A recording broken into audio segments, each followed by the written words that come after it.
And I also love this song. And the operative lyrics that really stepped out for me was this idea of no matter what's going on in life, no matter how things are showing up or whatever is happening, that there is the possibility for us to find that life is still worthwhile and not go down that road of needing to fall asleep to life, to numb out, to say it's just not worth it. And that's kind of the focus that I'm going to take this morning, this idea that if we just keep on keeping on, keep on that yellow brick road, when those poppy fields show up and all that desire to just numb out, go to sleep and not deal with life, when all that stuff sort of just shows up, this is part of the hero's journey, by the way. We're human beings and stuff's going to happen. It's the way it works. It's part of what propels us in our journey forward. But sometimes we get real stuck with whatever those obstacles are. And then we just sort of want to, space out, zone out, tune out, whatever that looks like. So this idea of smile is important because that when you smile, think about it, smile for a minute, and what happens? It's uplifting. It's uplifting. The corners of the mouth go up, right? And when the corners of the mouth go up, believe it or not, there is a physiological change in your body. It's pretty hard to smile when you're all gloomy and you're feeling, completely overwhelmed and you're asleep and numbed out to life. But if you can just bring forward this energy of smile, they've done scientific evidence-based studies that if a person puts a pencil in their teeth like this, so they have to smile, whether they want to or not, it changes physiology. We feel better. We feel better. Isn't that good news? If you're feeling kind of yucky, grumpy, zoned out, numb, loaded, go ahead and get a pencil. See if it changes the way things help make you feel. We often sing this song, Life is a Dance at Common Ground. Well, this talk we're talking about is when we shift away from the idea life is a dance, just say yes, to life is a drag, and I don't really want to deal with it. That's what we're going to talk about today. This tendency that we have to not want to deal with what shows up, so we just kind of decide to, numb out, fall asleep, just sort of not deal with it, see? And I like what Thich Nhat Hanh says. He says, sometimes our joy is the source of our smile. But sometimes our smile is the source of our joy. So we get to choose how we embrace our life experience. We get to choose the energy that we bring to life, to our soul's journey. And so when we have the capacity and the willingness to make a commitment to practice this art of finding life worthwhile, no matter what's going on, then we tap into a message that is perfect for us when we're feeling dull, we're feeling like we're lacking creativity, like there's nowhere to go, like we're stuck, like we're exhausted with life, like we're just completely numb to the experience of life. And so this is a perfect message for us when we're in that place of our journey. And the deal is, it's really easy to fall into this way of feeling and being in the world, because there are a lot of diversions. There are a lot of things that get in the way. And they're not all bad things, by the way. They're not all bad things. One of my biggest diversions is busyness. Busyness. Just stay busy. Don't have to deal with stuff. Gotta keep on on. And I know I'm not the only one that numbs out with busyness. And in a way, we do numb out with busyness. Yes, we disconnect from our present moment. Just keep busy. We don't have to think about anything. I know you know what I mean. Sometimes it's work. Sometimes it's our concerns, our worries about money, or our preoccupation with money, our over exaggeration with money. Our relationships sometimes create this sense of dullness for us, or lack of creativity. Things are not working and not exciting enough. There's not enough passion here, right? Sometimes our health is not good. We experience losses. We've had losses in our own community. Some of you have had deep losses. We've got trauma, drama. We've got drugs. We've got alcohol. We got all kinds of diversions that take us away from being real present with whatever's going on in the moment. We all do it in our own way. We all choose our own path. Some of us like to play, internet poker. Some of us do gaming, we're an avatar, whatever. Anything that takes us out of the present moment is about falling asleep to the isness, to the exact experience that we're in.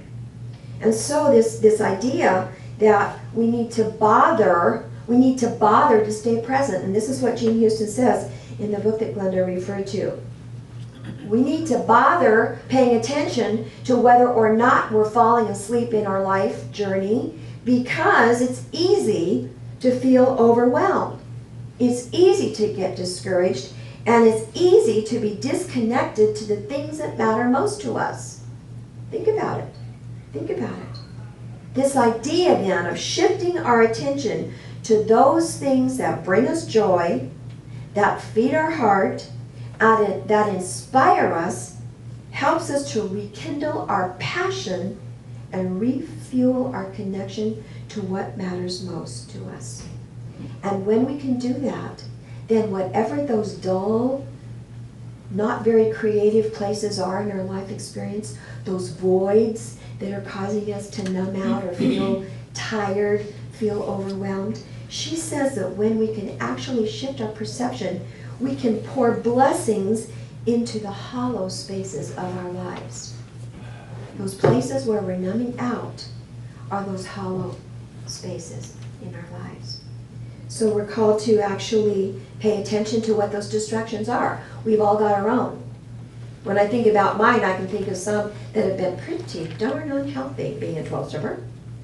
I can think of some that have been, not so damaging really, but if I look real deep, I can see a lot of ways that I've distracted myself from being fully present in the moment. Sort of, anybody ever have a baby that's teething and the first thing you do is run for the numbing lotion, put it on their teeth so it doesn't hurt quite so bad? That numbing to life? Oh, not this.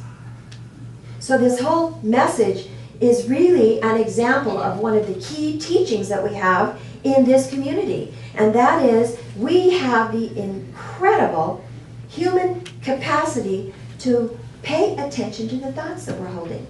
And if we really believe what we say, thoughts held in mind manifest after their kind. Thoughts are things.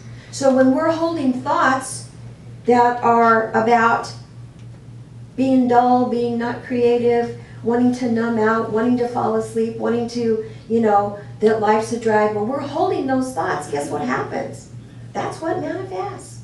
That's what manifests. I can tell you, now see, sometimes it's easier for us to take certain paths. Those of you who know the Enneagram may be aware of some of the traits of the personality traits of the Enneagram. Glenda and I both happen to be a 9 on the Enneagram. Well, one of our most dysfunctional traits, the most unhealthy trait that we bring to our fabulous number, is that we zone out. We numb out. We put our heads under the covers when stuff gets tough. And for me, that showed up as addiction, alcoholism. Now that's not going to be the case for everybody else, but maybe it shows up in a different way for you. Total depression, whatever. However it shows up, you see? How it shows up. And I love this idea that Jean Houston tells us. You know what? Life doesn't happen to us. This is Jean Houston. Life does not happen to us. Life follows us because it follows the thoughts that we're holding in our mind. Isn't that an interesting idea? Life comes along for the ride and presents to us whatever we're thinking about. Pretty important idea. So this idea, we teach that thoughts are things. We've got to pay attention to where we're thinking, what we're thinking, to the distractions that are getting in the way, to the times when we have this narcotic effect, like the poppies give us. Interesting that the author used poppies. I didn't know that was snow. I thought it was snow. And I've really not seen that movie apparently. But this narcotic effect that we get, where we get absolutely paralyzed by life. You know, I think about this narcotic effect, and I'm thinking back to I call it my other life. When I was married to my children's father, and I had a cocktail persona. At that time, you know, cocktail party persona, that person that just shows up and is, you know, that superficial, oh, lovely, lovely. You all know what I mean, you've got the drink, right? Now, luckily for me at that time, I wasn't an alcoholic yet. It was happening, trust me, it was on the way. But I was still functioning. So, you know, that persona that shows up numb, kind of dead, saying the right things, doing the right things, looking the right way, but not connected, not engaged. You know what I mean? We've all got that part of us that knows how to show up kind of paralyzed. Just kind of making it, you know, showing up, doing the motion, but, you know, the body's there, but the human being, the beingness, someplace else. The body shows up, but who we really are isn't there. That's what I'm talking about when I'm talking about falling asleep to our life experience. We go through the motions, but when we go through the motions and we're not fully awake, we're not fully participating, guess what? We really do miss a lot of the details. We miss a lot of the richness of our life experience. We don't get to live deeply at a deep level. We're living on the surface. We're just getting by. Now we do this in so many ways. We do this because we're not willing to invest ourselves in the experience. We're just surface. We're surfing. We're surfing the surface of our life. And so we've got to be really careful that we're aware of those danger zones. In the 12th step, we call it the slippery slope. Be aware of those times when the poppy fields show up for us and we have this desire to go in, lay down, and go to sleep. Metaphorically, we all know what that looks like for us. Maybe it's food, maybe it's drugs and alcohol, maybe it's anger, maybe it's depression. You know, maybe it's, who knows what it could be. Maybe it's gaming on the internet. Maybe it's gossiping. Maybe it's gossiping. Yeah. Whatever those danger zones are, where we're numbing out to our connection with what matters to us, in the 12-step program we say we need to watch out and for HALT, H-A-L-T. We got to pay attention when we get too hungry, too angry, too lonely, or too tired. This is the danger zone. This is a danger zone for almost all of us in one way or another. If we just pay attention to those 4 things, we're probably going to be more awake in our walk in the world, even if we're not in 12-step. It helps us be very aware of how we're showing up. Because I don't know about you, but sometimes at the end of a day, I'll sit back and after I do a life review and a daily review, I actually say to myself, oh my God, I feel like the experiences of this day have sucked the life right out of me. Anybody have that happen? Yeah. I feel like life is, being sucked right out of me because it's just difficult. And probably it's because I haven't paid attention to those danger zones and I've let myself get too tired, too hungry. Usually don't get lonely in my life.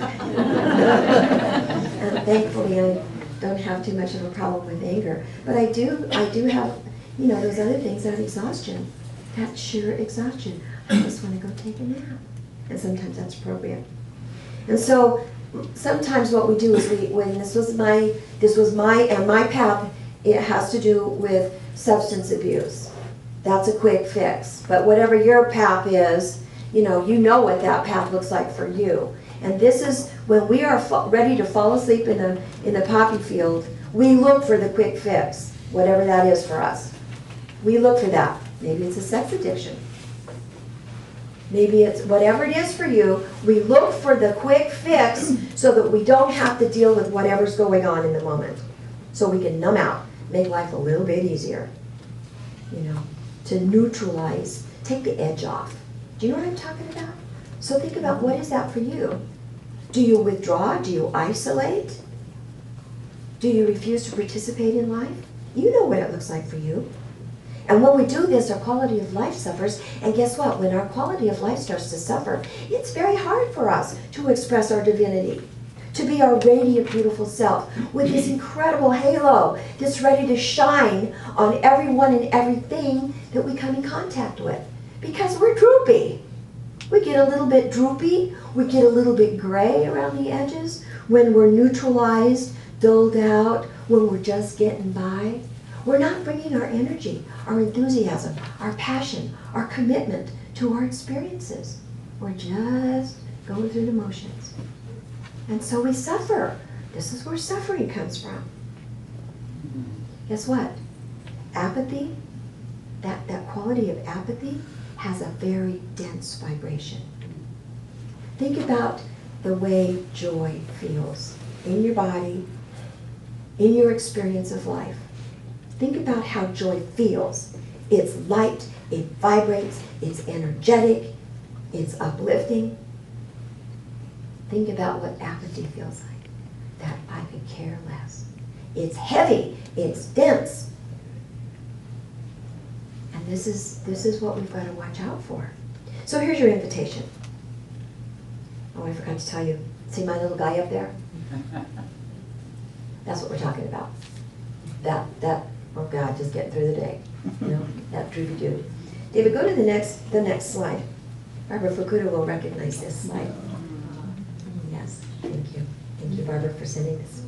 This was on Facebook. So this is the deal. We've got to make a commitment to surround ourselves with uplifting, smiling people, with creativity, with creative ideas, with things that pour blessings into those vacant spaces in our life.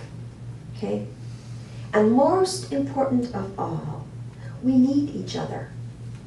We need to surround ourselves with community, with people that help lift us up when we're in those danger zones, that help lift up. That's why the 12-step programs work so well, that help us remember the truth of who we are. We need each other to energize us, to help us see where we're getting off track, to stay out of those danger zones. I need help. Those 2 a.m. friends that step forward when we're in those scary places, they can say, no, you don't need to do that. Nah, okay, come on, you're lonely, let me come be with you. We need each other, you see. Okay, and then this is what Jean Houston says. We rekindle our passion and refuel our connection to the things that matter most. So I chose this image because it's a vastly different image than the little white boring dude sitting at his desk asleep right behind the computer. Very different image. And briefly, this is a story that's on the internet. This is a war zone, probably Afghanistan. This is a hospital setting. And the story is that a child's entire family was executed. And they tried to execute her also. She's 4 years old. But they didn't kill her. They just simply shot her in the head. And so this is an American facility, and she's being treated so that she can heal back to wholeness. Well, this gentleman works or is part of this hospital in some way. I didn't quite get that part of the story. But this little girl moans and cries and is uncomfortable all the time. And the only time that she's not in that moaning, suffering state is when this one man holds her. And so for 4 days, they've been sleeping in this chair. Now this is a different kind of falling asleep, folks. This is paying attention to what matters most. This is about placing your attention and bringing a blessing into the void spot. That's what we're talking about here. And we all can do that for each other, and we can do it for ourselves. So, back to Josh Groban's lyrics. I invite you to make a commitment right now, today, before you leave this place, to find that life is still worthwhile, no matter what's going on in your life, and no matter how you would tend to fall asleep or numb out. Recognize your strength, your courage, and your incredible passion to live your radiant self.